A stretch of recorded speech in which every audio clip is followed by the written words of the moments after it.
Pasados los años, yo seguí investigando sobre el tema y cayeron sobre mí libros que más o menos seguían replicando, fuera de lo que es el ámbito de la seducción, seguían replicando el mismo modelo en cuanto a relación entre hombres y mujeres.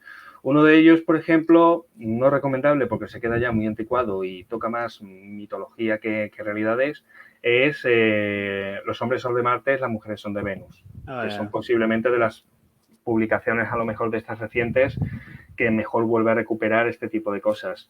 O sea, olvidaos de eso, ¿vale? Pasar un poco porque no es, digamos, muy... Toca mucho más el tema de mitología que algo más cercano. Sin embargo, di con una pareja de autores de una consultoría de habilidades sociales, además, que se llamaban Bárbara y Alan Pierce, es decir, era un matrimonio, que tenían libros dedicados a temas de negocios, a temas de cómo, de lenguaje no verbal incluso, de temas de cómo comunicarte dentro del mundo de los negocios, pero también tenían un libro muy que para mí me pareció fantástico leerlo, que se llamaba ¿Por qué los hombres quieren sexo y las mujeres necesitan amor? Así se llama.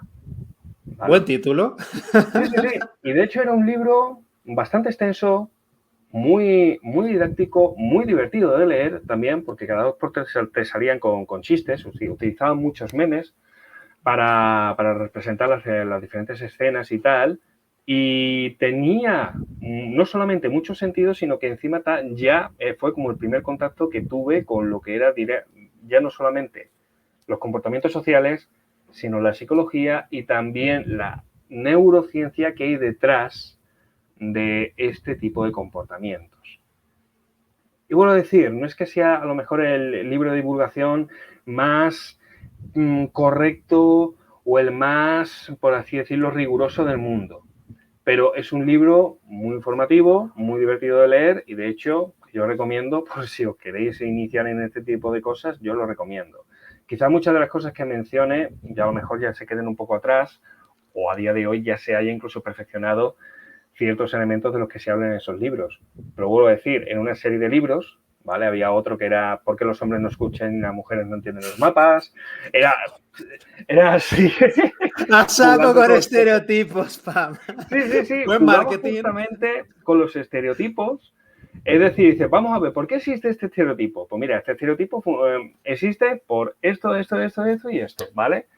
Detrás del estereotipo sí hay una base de verdad, ¿vale? Nos pasa que la propia exageración de eso crea el estereotipo, pero en base a eso sí hay una serie de verdad que sí se traducen en otro tipo de comportamientos.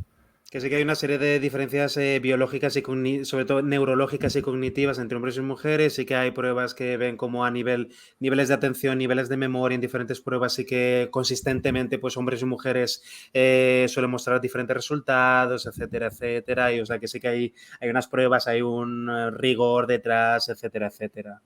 Sí, y justamente, ya que has tocado el tema, resulta que es uno de los primeros esquemas rígidos con los que hemos crecido en los últimos años. De que hombres y mujeres somos exactamente iguales en todo. Pero en todo. Incluyendo, ya no en cuanto, comenzando, digamos, con el discurso de que como ciudadanos somos iguales. Por supuesto que sí. Tenemos que tener las leyes sujetas para todo el mundo. Por supuesto que sí. En eso no hay ningún tipo de problema. ¿Vale? Pero ahora decir hombres y mujeres son iguales incluso en el elemento biológico porque apenas hay diferencias entre unos y otros, bueno, no sé, verá, que las mujeres sean capaces de parir, que los hombres no, yo qué sé, ahí ya hay una diferencia bastante grande. Y normalmente lo que se dice, no, pero es que lo que se ve normalmente en los cerebros no hay muchas diferencias, de hecho hay más similitudes que diferencias. Vamos a ver, estamos hablando de la misma especie, no estamos hablando de comparar a un hombre con un gorila o a una mujer con un cocodrilo.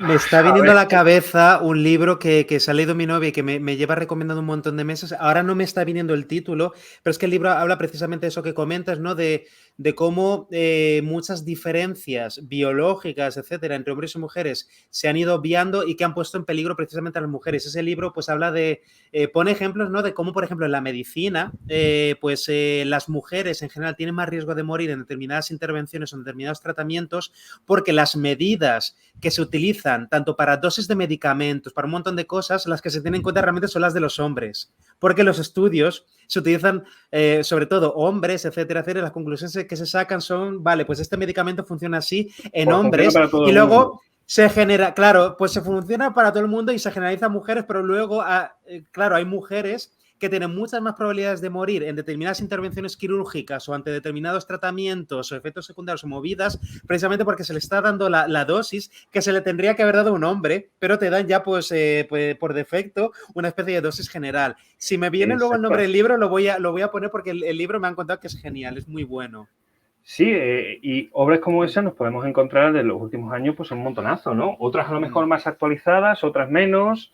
Por ejemplo, muchos en su momento pues halagan el libro de El mono desnudo, ¿vale? Que es un tratado hablado sobre todo por un biólogo y zoólogo, que muchas de las cosas quizás pues se obvian dentro del ser humano muchas veces porque no se tiene en cuenta quizás tanto lo que es el aspecto cultural, que también es muy importante, pero vamos a ver, tenemos muchísimas más obras que perfectamente nos pueden hablar de cuál es la diferencia en cuanto al comportamiento de hombres y mujeres.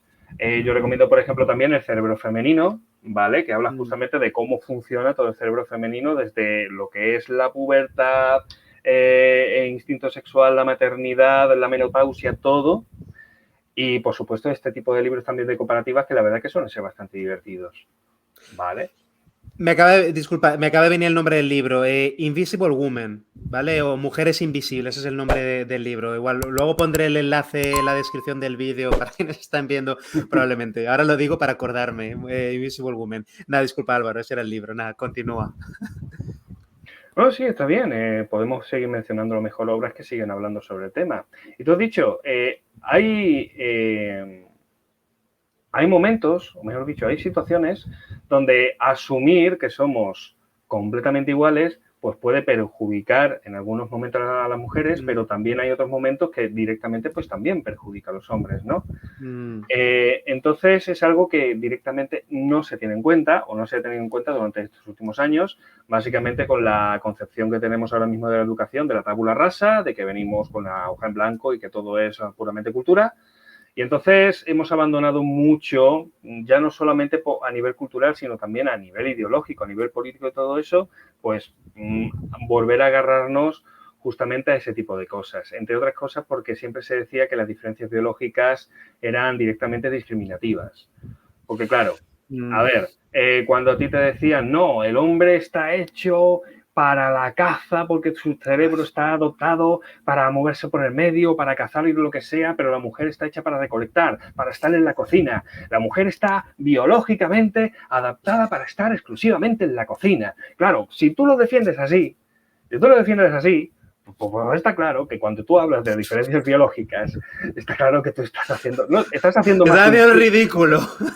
Estás haciendo más un chiste que cualquier otra cosa, pero lo peor de todo es que eso era así hace unos tantos años. Es decir, yo me acuerdo, de hecho, un vídeo que creo que se puede encontrar en YouTube del Parlamento argentino, justamente cuando estaban debatiendo sobre lo que era el sufragio para las mujeres, lo que es el sufragio universal para dejar a votar a las mujeres. Y uno de los diputados se levantaba a él, decía, vamos a ver, yo por mi condición de médico os puedo decir que las mujeres son inferiores a los hombres, porque son más emocionales, son menos reflexivas, médicamente son no sé qué, son no sé cuánto, y era como, es caer exactamente los mismos tópicos, ¿vale? Que sí, tiene esa base biológica que en cierto modo es real, pero como dijimos antes en cuanto al tema de los estereotipos. El estereotipo se crea, pero es que parte siempre de una realidad que se extrapola, se exagera para intentar representar un tropo concreto para señalar. Entonces, cuando tú no sabes llevar eso, pues tiene situaciones como esa, que se utilizan justamente ese argumento biológico, médico, científico para tener más fuerza, para defender justamente un argumento en pos de una política que a ti te interesa, ¿vale?